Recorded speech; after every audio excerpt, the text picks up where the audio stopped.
बिस्मिल्लाहिर्रहमानिर्रहीम। Dear student, अस्सलाम वालेकुम व रहमतुल्लाहि व बरकात। This is Amjad Shahzad from the platform of Lavi institute Borewala campus. इस उम्मीद के साथ बेटा कि आप सब खैरियत से होंगे और इस दुआ के साथ कि अल्लाह ताला आपको हमेशा सलामती में रखे।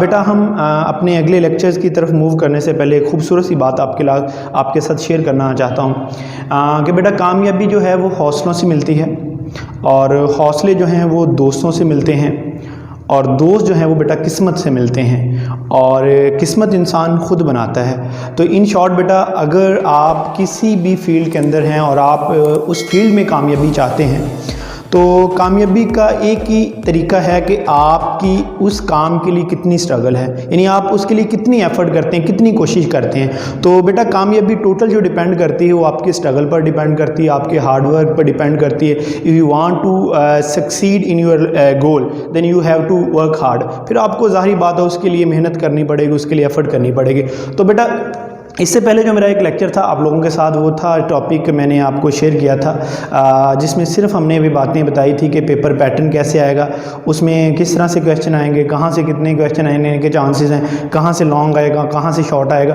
तो ये सारी बातें मैंने अपने पहले लेक्चर्स के अंदर आप लोगों के साथ शेयर कर ली थी और मुझे उम्मीद है कि इंशाल्लाह आपको वो बातें सारी समझ आ गई होंगी। फिर भी बेटा अगर कोई कन्फ्यूजन है बोर्ड की पॉलिसीज़ के मुताबिक, अगर कोई नया रूल नाफिज होता है या कोई नया पैटर्न आता है तो इंशाल्लाह with the passage of time मैं कोशिश करूंगा वो आप लोगों के साथ शेयर कर सकूं। तो बेटा आज मेरा जो नेक्स्ट लेक्चर है वो है बेटा जी चैप्टर नंबर 4 हम शुरू करने जा रहे हैं। अब ये चैप्टर नंबर 4 में बेसिकली पहले क्यों शुरू करना चाहता हूँ, एक्चुअली इसके पीछे भी एक रीज़न है। मैट्रिक के अंदर आप लोगों ने ऑलरेडी ये चैप्टर पढ़ लिया है, यानी इसके रेलिवेंट जितना भी मटेरियल आप लोगों को पता है, हॉर्नों के बारे में पता है, तो ये चैप्टर हमने जस्ट एक रिवाइज़ करना है। यानी आपने अगर मैट्रिक के अंदर अच्छे तरीके से चैप्टर नंबर 1 और 2 पढ़ लिया है तो ये जो चैप्टर नंबर 4 है जस्ट हम रिवाइज़ करेंगे। 90% बेटा वही चीज़ें हैं जो ऑलरेडी आप लोगों ने मैट्रिक के अंदर पढ़ ली। तो हम यहाँ पर सिर्फ क्या करेंगे कि उन 90% जो चीज़ें ऑलरेडी पढ़ी हुई उनको हम रिवाइज करेंगे, तो इंशाल्लाह ये चैप्टर नंबर हमारा 4 कंप्लीट हो जाएगा। तो चैप्टर नंबर 4 के अंदर जाने से पहले जो सबसे अहम बात आज हमने उसकी बेसिक चीज़ें पढ़नी है वो है एडिशन। जो आज टॉपिक हमने पढ़ना है वो है क्वाड्रेटिक इक्वेशन। तो उसके बारे में बताता हूँ आप लोगों को। पहले नंबर पर मैं लिखता हूँ कि टॉपिक हमारा क्या है बेटा, ये टॉपिक है quadratic equation.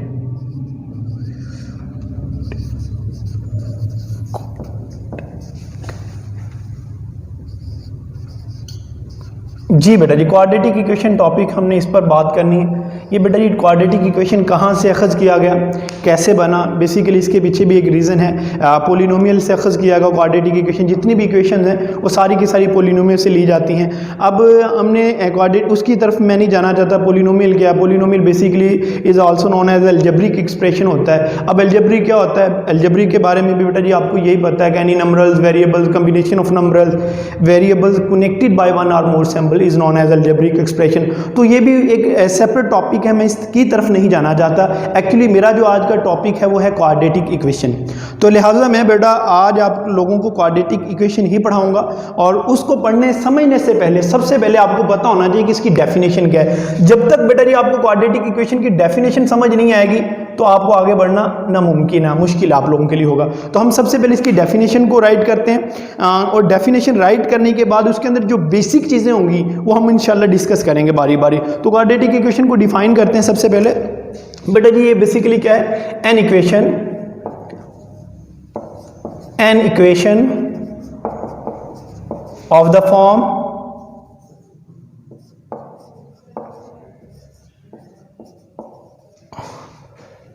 ax square plus bx plus c is equal to 0। बेटा ऐसी इक्वेशन जिसके अंदर इस तरह का फॉर्मेट पाया जाए, यानी ax स्क्वायर प्लस bx, ये जनरल फॉर्म में लिख रहा हूँ, स्टैंडर्ड फॉर्म है, इंशाल्लाह इस पर बात करेंगे। इस तरह का फॉर्मेट आ जाए कि ax का square plus bx plus c is equal to 0। यहां पर बेटा जी आपने बता देना है साथ ही कि where a b and c, ये जो तीनों में यहां पे a b c और इस्तेमाल हो रहे हैं आर रियल नंबर, ये सारे के सारे बेटा जी रियल नंबर्स होने चाहिए। अब ये रियल नंबर क्या है इस पर भी इंशाल्लाह हम बात करेंगे। एंड, और इसके अंदर जो आखिरी इंपॉर्टेंट बात है एंड बेटा a not equal to 0, a not equal to 0, a कभी भी 0 नहीं होना चाहिए। ऐसी इक्वेशन जिसके अंदर इस तरह का फॉर्मेट आ जाए ax² plus bx plus c is equal to 0, where मैं बता रहा हूं यहां पर आप लोगों को कि a b c जो है बेटा यहां पर रियल नंबर को बिलोंग कर रहा है और similar a not equal to 0 is called, हम इसे कहेंगे quadratic equation. Quadratic equation in variable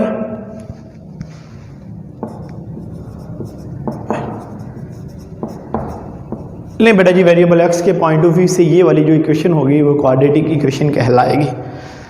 बेटा इसको एक और नाम है, हम इसे अमूमन ये भी कहते हैं, it is also known as, it is also known as second degree equation. इसे सेकेंड डिग्री इक्वेशन भी कहा जाता है। क्या कहा जाता है जी? Second degree equation. तो ले बेटा जी ये बेसिक डेफिनेशन है, इसकी एग्जांपल की तरफ भी हम मूव कर लेते हैं। फिलहाल फर्दर पहले एग्जांपल लिख लेते हैं, बाद में एक्सप्लेन करता हूँ सारी चीज़ें आपके सामने। एग्जांपल, बहुत सारी एग्जांपल हैं आपके पास यहाँ पर, तो मैं सिर्फ ये लिख लेता हूँ बेटा जी 7x का square plus 6x plus 4 is equal to 0। चलें एक और एग्जाम्पल लिख देते हैं, x² plus 4 is equal to 0। तो ये दो एग्जाम्पल भी मैंने आपके सामने कोड कर दी, राइट कर दी। अब बेटा यहाँ पर दोबारा से मैं एक दफ़ा रिपीट करता हूँ, जो टॉपिक है हमारा वो है क्वाड्रेटिक इक्वेशन। सबसे पहले आपको क्वाड्रेटिक इक्वेशन की ना डेफिनेशन को लर्न करना है। डेफिनेशन बेटा क्या है? Equation of the form ax² plus bx plus c।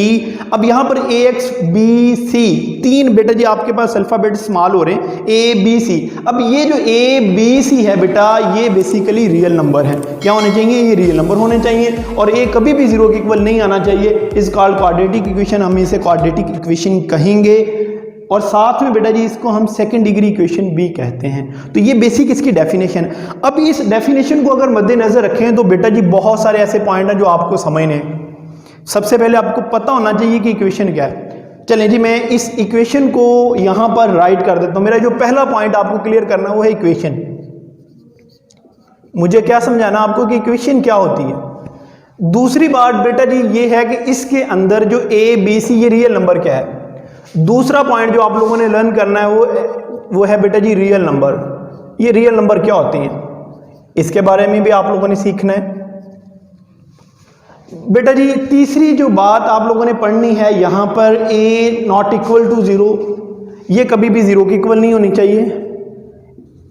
ये क्यों है इसके पर भी हम बात करेंगे। और चौथी जो बात बेटा जी इसके अंदर वेरिएबल का लफ्ज़ इस्तेमाल हो रहा है कि वेरिएबल क्या होता है वो भी हम डिस्कस करेंगे। वेरिएबल क्या चीज़ है इस पर भी बात होगी। और जो पांचवी है बेटा जी इसको हम सेकंड डिग्री क्या कहते हैं, यानी ये लफ्ज़ डिग्री क्या है इसके बारे में भी हम इंशाल्लाह बात करें। तो मतलब ये हुआ कि अगर आप लोगों ने क्वाड्रेटिक इक्वेशन की डेफिनेशन को समझना है, याद करना है, तो फिर ज़रूरी है कि उसकी पहले बेसिक चीज़ों को आपको क्लियर होनी चाहिए। अब बेसिक चीज़ें कौन कौन सी हैं बेटा? सबसे पहले मैंने आपको बता दिया कि इक्वेशन क्या है। दूसरी बात बेटा जी रियल नंबर क्या होते हैं। तीसरी बात है बेटा जी कि a नॉट इक्वल टू 0, ये a 0 के बराबर नहीं होना चाहिए। क्यों नहीं होना चाहिए इस पर भी इंशाल्लाह बात की जाएगी। तो सिमिलर बेटा जी चौथी जो बात है वो है आप लोगों के पास कि वेरिएबल, ये वेरिएबल क्या होता है इक्वेशन के अंदर, और बेटा जी डिग्री। इन 5 बातों के अंदर अगर ये आपको 5 पॉइंट क्लियर हो जाएंगे तो मुझे यकीन है बेटा ये डेफिनेशन आपके लिए इंतहाई आसान हो जाएगी। ठीक है, तो सबसे पहले हम बात करते हैं इक्वेशन के हवाले से कि इक्वेशन क्या है। बेटा ये कोई आपके सिलेबस के अंदर चीज़ें नहीं है, ये मैं आपको जस्ट क्लियर करना चाहता हूँ डेफिनेशन को, तो लिहाजा एक्सप्लेन कर देता हूँ। राइट करने की ज़रूरत नहीं है क्योंकि इसके रेलिवेंट पेपर्स में नहीं कुछ भी आने वाला, लेकिन फिर भी ये क्योंकि ज़रूरी है, यहाँ पर इस्तेमाल हो गई है, लफ्ज़ इस्तेमाल हो गए, वर्ड्स कुछ ना कुछ आ गए यहाँ पर, तो लिहाजा इसको मैं क्लियर कर देता हूँ कि इक्वेशन क्या है। अब बेटा इक्वेशन लफ्ज़ जो है वो बेसिकली आपके पास इक्वेलिटी से अखज़ किया गया है। इक्वेलिटी से लफ्ज़ इक्वेशन बना है। इक्वेलिटी होती है बेसिकली दो चीज़ों के दरमियान कंपेयर करना, यानी दो चीज़ों को कंपेयर करना बराबरी की सतह पर। तो इक्वेशन क्या है बेटा? मैथमेटिक्स के अंदर इक्वेशन का मतलब ये है कि mathematical sentence with an equality sign. बेटा अगर आपके पास कोई भी मैथमेटिकल सेंटेंस, अब ये सेंटेंस का इस पर भी बता देता हूँ बेटा, मैथमेटिकल सेंटेंस कोई भी आपके पास आ जाए, उसमें बेटा नंबर आ सकते हैं, वेरिएबल आ सकते हैं, कम्बिनेशन ऑफ नंबर्स आ सकता है, वेरिएबल आ सकता है, बेटा कांस्टेंट हो सकता है, लिटरल हो सकता है, कुछ भी हो सकता है। जब ये कम्बिनेशन होगा तो इनके दरमियान इक्वेलिटी की साइन बनेगा, तो उसे हम बेटा इक्वेशन कहते हैं। एक बार फिर मैं बता रहा हूँ, a mathematical sentence with an equality sign is called, बेटा इक्वेशन, हम इसे इक्वेशन कहते हैं कि मैथमेटिकल कोई भी नंबर्स आपके पास उनके दरमियान इक्वलिटी का साइन आ जाए तो इसे इक्वेशन कहा जाता है। होपफुली आपको समझ आ गया। बेटा जी दूसरी बात, इसके अंदर रियल नंबर है। इस डेफिनेशन के अंदर रियल नंबर को डिस्कस किया गया है। रियल नंबर के बारे में बताया गया कि वो जो ए बी सी आप लोगों ने यूज़ कर लिया है ना, वो कोई भी यहाँ पर ए की जगह पर 7 है, 6 है, 4 है, ये वो कहना चाहता है कि ये जो रियल नंबर आप लोगों ने ए बी सी है ना, वो रियल नंबर होने चाहिए। अब बेटा रियल नंबर को समझने से पहले आपको पता होना चाहिए कि रैशनल क्या होता है और आपको पता होना चाहिए कि इरेशनल क्या होता है। अच्छा बेटा रैशनल की अगर हम बात करते हैं तो rational number, a number that can be written in the form of p over q. ऐसे नंबर हम शुरू से पढ़ते आ रहे हैं, 6, 7, 8 ऑनवर्ड्स, हम बेटा ये डेफिनेशन लर्न करते आ रहे हैं, याद करते आ रहे हैं, मुझे यकीन आपको ये पता भी होगा। The number that can be written in the form of p over q, ऐसे नंबर जिनको हम पी ओवर क्यू की फॉर्म में लिख सकते हैं उन्हें रैशनल कहा जाता है, और जिन्हें नहीं लिखा जा सकता बेटा उन्हें इरेशनल नंबर कहा जाता है। अब इसके अंदर भी कुछ बेसिक चीज़ें हैं, वो टर्मिनेटिंग क्या होती है, नॉन टर्मिनेटिंग क्या है, कुछ ऐसे फैक्टर्स भी आपके पास आते हैं, कुछ ऐसी टर्म्स भी आती हैं जो बाज़ाहिर तो नज़र आ रहा है कि वो पी ओवर क्यू की फॉर्म में लिखी हुई लेकिन वो इरेशनल होती हैं। तो इस पर मैं अब जाना नहीं चाहता, बेसिकली मेरा जो टॉपिक है वो बेसिक चीज़ें आपको क्लियर करना है। तो रियल नंबर मैंने आपको बता दिया, रियल नंबर बेसिकली क्या होता है कि अगर रैशनल और इरेशनल नंबर को कंबाइन कर दिया जाए, ऐसा सेट जिसके अंदर रैशनल नंबर भी मौजूद हो और ऐसा सेट जिसके अंदर इरेशनल, यानी सेट के अंदर रैशनल और इरेशनल दोनों के दोनों नंबर मौजूद हो, उसे बेटा जी हम रियल नंबर कहते हैं। तो रियल नंबर को मैथमेटिकली डिफाइन इस तरह से करेंगे, the union of rational and the irrational number is known as real number. बेटा जी रैशनल और इरेशनल नंबर को मिला दिया जाए तो आपको बेटा ये हासिल जो होगा उसे हम रियल नंबर कहते हैं। बेटा जी तीसरी बात ये है कि इसके अंदर ए नॉट इक्वल टू 0 होना चाहिए। अच्छा बेटा मैं यहाँ पर तीसरी बात समझाने से पहले बात, ये जो चौथी आपके पास टर्म्स है इस पर एक्सप्लेन करूँगा। सबसे पहले टर्म नंबर 4 को एक्सप्लेन करते हैं हम पहले नंबर पे। बेटा जी इसके अंदर वेरिएबल, वो कहता है जी वेरिएबल क्या होता है। अब वेरिएबल यहाँ पर अगर बात करें तो वेरिएबल है एक्स है यूज हो रहा है, अगर इसके अंदर बात करें इस इक्वेशन के अंदर तो वेरिएबल एक्स इस्तेमाल हो रहा है, यहाँ पर भी बात करें तो वेरिएबल आपके पास एक्स इस्तेमाल हो रहा है। तो वेरिएबल क्या है बेटा, वेरिएबल की मुख्तसर बात यह है बताना चाहता हूँ कि बेटा variable is a unknown quantity. आपके पास अननोन क्वांटिटी के तौर पर जो इस्तेमाल वेरिएबल नंबर्स होता है, जो चीज़ इस्तेमाल होती है उसे हम वेरिएबल कहते हैं। अब वेरिएबल सिर्फ एक्स नहीं है, वाई भी हो सकता है, आप कुछ भी यहाँ पर इस्तेमाल करते हैं, लेकिन अमूमी तौर पर हम लोग एक्स वाई जी अल्फ़ाबेट्स में से यूज़ किया करते हैं वेरिएबल्स के लिए। तो वेरिएबल यहाँ पर एक्स है, यहाँ पर भी एक्स है। वेरिएबल जो है बेटा जी वो आप लोगों के पास इस तरह से होता है। बेटा जी अब आते हैं इसकी तीसरी टर्म यानी तीसरे पॉइंट की तरफ। वो कहते हैं ए 0 के इक्वल नहीं आना चाहिए।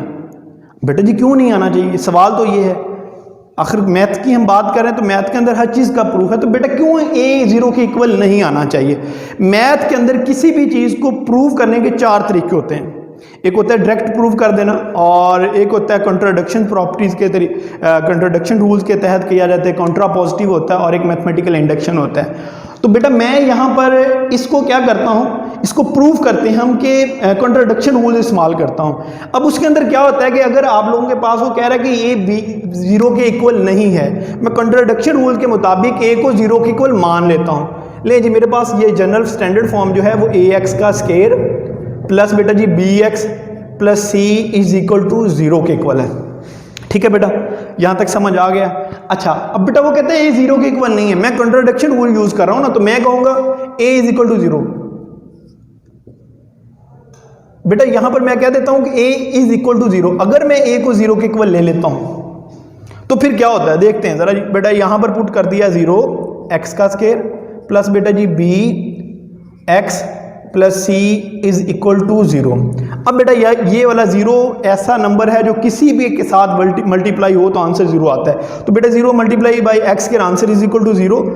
0 plus b x plus c is equal to 0। तो यहाँ सर बेटा हम कह सकते हैं कि b x plus c is equal to 0। ये आपके पास एक इक्वेशन बन गई।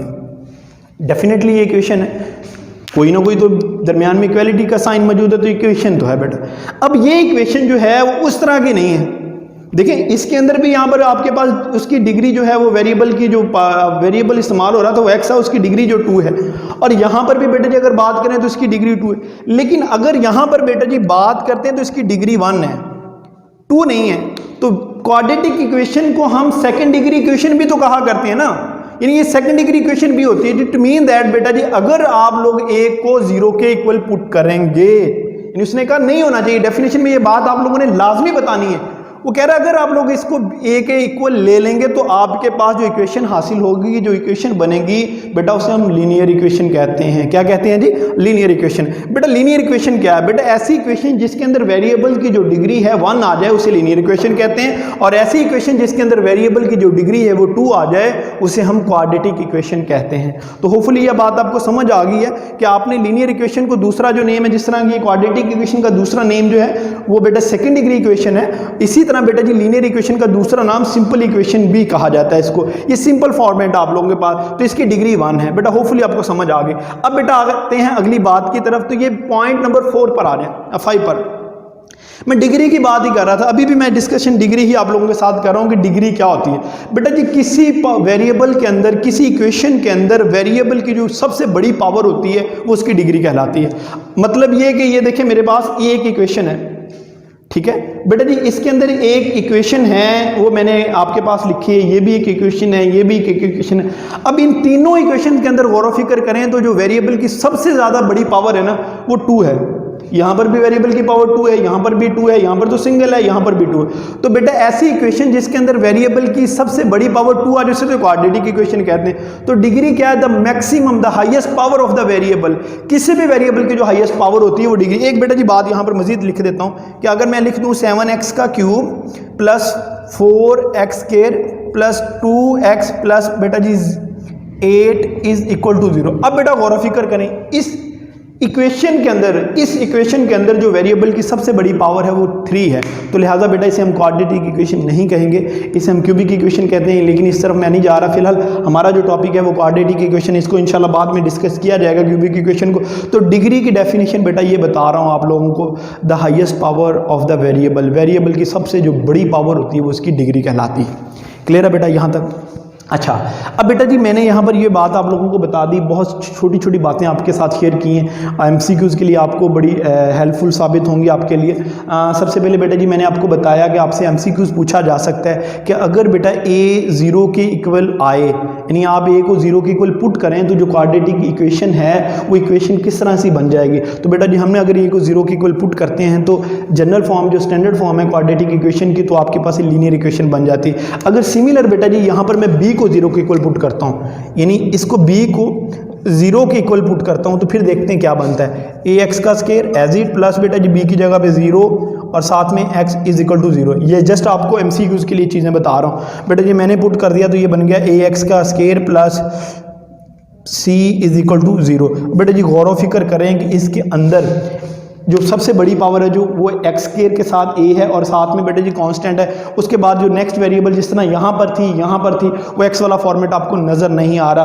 तो बेटा ऐसी इक्वेशन को हम क्या कहते हैं? प्योर क्वाड्रेटिक इक्वेशन कहते हैं। यहाँ पर मैंने इसलिए राइट कर दिया था ताकि आप लोगों को आसानी के साथ समझ आ जाए कि ये भी एक क्वाड्रेटिक इक्वेशन की फॉर्म है, ये भी क्वाड्रेटिक इक्वेशन, इसे प्योर क्वाड्रेटिक इक्वेशन कहा जाता है। तो बेटा यहाँ तक जितनी भी बातें मैंने आपको बताई हैं गौर व फिक्र करें। सबसे पहले मैंने बताया कि बेटा ax square plus bx plus c 0 के इक्वल नहीं होना चाहिए, 0 के इक्वल होना चाहिए। इसके अंदर a b c जो है बेटा जी वो रियल नंबर को बिलोंग करता है, a कभी भी 0 के बराबर नहीं होना चाहिए। अगर a 0 के इक्वल बनता है आप लोग लेते हैं तो वो लीनियर इक्वेशन बन जाती है, अगर b आप 0 के इक्वल लेते हैं तो वो प्योर क्वाड्रेटिक इक्वेशन बन जाती है। सिमिलर बेटा जी इस क्वाड्रेटिक इक्वेशन को हम क्या कहते हैं? सेकंड डिग्री इक्वेशन भी कहते हैं। इसके अंदर इक्वेशन क्या होता है, रियल नंबर क्या होता है, डिग्री क्या होता है बेटा जी, ये नॉट इक्वल टू 0 क्यों नहीं होना चाहिए, उसके बाद बेटा जी वेरिएबल क्या, इन सारी बातों पर मैंने बेटा आप लोगों को क्लियर कर दिया। होपफुली आपको यहाँ तक चीज़ें समझ आ गई।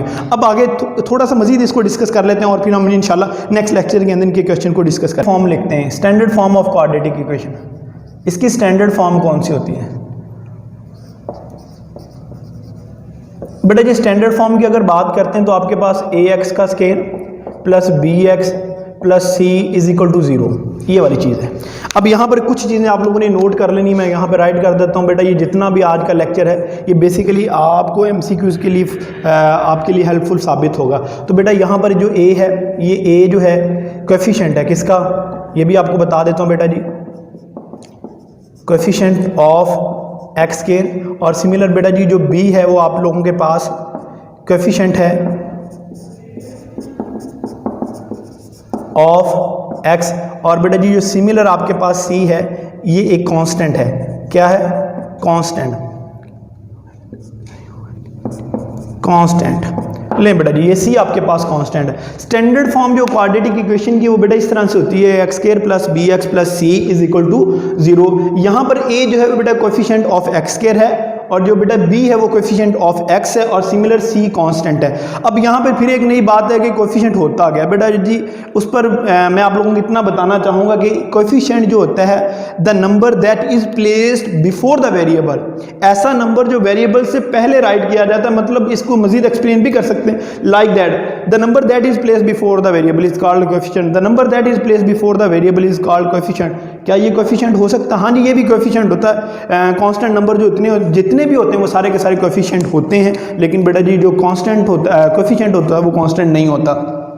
तो बेटा जी कांस्टेंट क्या होता है ये भी आपको बताता चलूं। कांस्टेंट जो नंबर होता है the number that can not be change, जो ऐसा नंबर जो कभी तब्दील नहीं होता वो बेटा जी आप लोगों के पास क्या कहलाता है?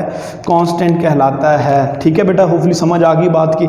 अच्छा बेटा, इसके बाद हम जो अगली बात आप लोगों के साथ करनी है वो अगली बात ये है कि इसके टॉप मेथड कितने हैं। Method to solve quadratic equation. Quadratic equation बेटा जी, क्वाड्रेटिक इक्वेशन को सॉल्व करने के कितने मेथड हैं? क्वाड्रेटिक इक्वेशन को सॉल्व करने के जो बेटा आपके पास मेथड है वो 3 है। यहाँ पर हम उन 3 को डिस्कस करेंगे। सबसे पहले बेटा जी, सबसे पहला जो मेथड आप लोगों के पास मैंने पढ़ाना आप लोगों को है वो फैक्टराइजेशन।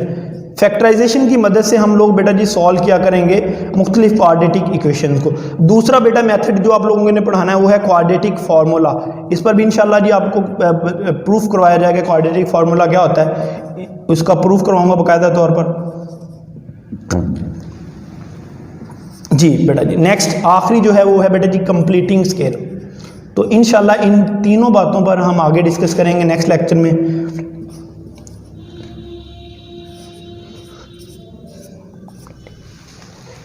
नहीं बेटा जी, नेक्स्ट इंशाल्लाह हमारा जो अगला टॉपिक है वो इसी तरफ होगा कि हमने डिस्कस करना है कि कंप्लीटिंग अपना मेथड कितने होते हैं क्वाड्रेटिक इक्वेशन को सॉल्व करने के। तो क्वाड्रेटिक इक्वेशन को सॉल्व करने के बेटा मेरे पास 3 मेथड हैं अकॉर्डिंग टू सिलेबस। इस सिलेबस के मुताबिक हम 3 मेथड यूज़ करेंगे। पहले नंबर पे फैक्टराइजेशन है, दूसरे नंबर पे बेटा जी क्वाड्रेटिक फार्मूला है और तीसरे नंबर पर आपके पास कंप्लीटिंग स्केल है। तो बेटा इंशाल्लाह इन पर डिस्कस किया जाएगा। लेकिन एक दफ़ा फिर मैं बेटा जी इस पूरे लेक्चर को रिवाइज़ कर देता हूँ। इसके अंदर बेसिकली बहुत सारे MCQs हैं जो आप लोगों ने लर्न करने हैं, जो आप लोगों ने समझना है। अगर आप लोगों ने ये पहला लेक्चर अच्छे तरीके से सुन लिया तो मुझे यकीन है कि अगर इसके रेलिवेंट कोई भी MCQs अगर आपके पेपर में आता है तो आप इजीली उसको अपना सॉल्व कर सकेंगे, आप लोग इजीली उसको हल कर सकेंगे। ठीक है बेटा जी, तो देखते हैं बेटा जी। सबसे पहले मैंने आपको बताया क्वाड्रेटिक इक्वेशन। क्वाड्रेटिक इक्वेशन के अंदर बेटा जी मैंने इक्वेशन को डिस्कस किया। मैंने आपके पास बताया कि ABC जो है वो रियल नंबर होने चाहिए। सिमिलर ए कभी भी 0 के इक्वल नहीं आना चाहिए। क्वाड्रेटिक इक्वेशन को ही हम सेकंड डिग्री इक्वेशन कहते हैं। और जो ए इसके अंदर होता है बेटा जी वो कोएफिशिएंट ऑफ एक्स स्क्वायर होता है, बी जो होता है वो कोएफिशिएंट ऑफ एक्स होता है और सी जो होता है वो बेटा जी कांस्टेंट होता है। इसके बाद बेटा जी अगर हम बात करते हैं तो इसकी एग्जांपल भी मैंने राइट कर दी है यहाँ पर। इसके अंदर मैंने डिग्री के बारे में बताया, फिर उसके बाद बेटा जी मैंने रियल नंबर के बारे में बताया, इक्वेशन के बारे में बताया आपको कि ए 0 के इक्वल नहीं आना चाहिए। अगर ए 0 के इक्वल आता है तो जो क्वाड्रेटिक इक्वेशन होती है वो लीनियर इक्वेशन बन जाती है, और अगर हम बी को 0 के इक्वल पुट करते हैं तो वही जो क्वाड्रेटिक इक्वेशन होती है वो प्योर क्वाड्रेटिक इक्वेशन बन जाती है। तो एक्चुअली ये सारी चीज़ें आप लोगों ने गेन करनी है, आप लोगों ने यहाँ से समझनी है। इसके बाद बेटा जी क्वाड्रेटिक इक्वेशन को सॉल्व करने के मैंने 3 तरीके बताए। सबसे पहले फैक्टराइजेशन होता है, दूसरे नंबर पे बेटा जी आपके पास क्वाड्रेटिक फार्मूला और तीसरे नंबर पे कंप्लीटिंग स्केल है। तरतीब आगे पीछे हो सकती है, इसमें कोई इशू नहीं है। तो सबसे पहले बेटा जी आप लोगों ने इन चीज़ों को लर्न करना, अच्छे तरीके से समझ लेना है। इंशाल्लाह नेक्स्ट लेक्चर के अंदर हम सबसे पहले फैक्टराइजेशन के रूल्स के मुताबिक कुछ हम क्वेश्चन करेंगे और इसके बाद हम क्वाड्रेटिक फार्मूले को प्रूव करेंगे। स्टेप बाय स्टेप इंशाल्लाह हम आगे बढ़ते रहेंगे। लेकिन बेटा जी अगला लेक्चर आपको तभी समझ में आएगा जब आप लोगों को ये सारी बेसिक चीज़ें क्लियर होंगी। अगर आपको बेसिक चीज़ें क्लियर नहीं होंगी तो फिर बेटा जी आपके लिए आगे वाले क्वेश्चन में मुश्किलात दरपेश होंगी। तो लिहाजा अगले क्वेश्चन को करने से पहले आप लोगों ने इस लेक्चर को अच्छे तरीके से सुन लीजिएगा और इसके अंदर जितने भी मैंने बेसिक पॉइंट बताएं वो आप लोगों ने इसको ज़रूर समझिएगा। बेटा जी अगर मज़ीद आपको कोई भी प्रॉब्लम आता है, इसमें कोई प्रॉब्लम फील कर रहे हैं, आपको समझ नहीं आई या आप कोई डिस्कशन करना चाहते हैं तो बेटा जी लावी इंस्टीट्यूट बुरेवाला कैंपस का जो नंबर नीचे आपके सामने आ रहा है इस नंबर पर अपने वॉइस मैसेज या टेक्स्ट मैसेज के ज़रिए हमें कोई भी क्वेश्चन भिजवा सकते हैं। इंशाल्लाह पूरी कोशिश की जाएगी कि अगले लेक्चर से जाने से पहले आपको उसका जवाब बाकायदा तौर पर दे दिया जाए। और बेटा जी हमारे चैनल को भी सब्सक्राइब करें और मैक्सिमम आप, ताकि हमारी जितनी भी नेक्स्ट वीडियोज़ हैं, जितने भी नेक्स्ट लेक्चर्स हैं, आप लोगों को मसूल होते रहें। थैंक यू वेरी मच बेटा जी। अपना और अपनी फैमिली का ख्याल रखिएगा। अल्लाह हाफिज़ बेटा, फ़ी अमानिल्लाह।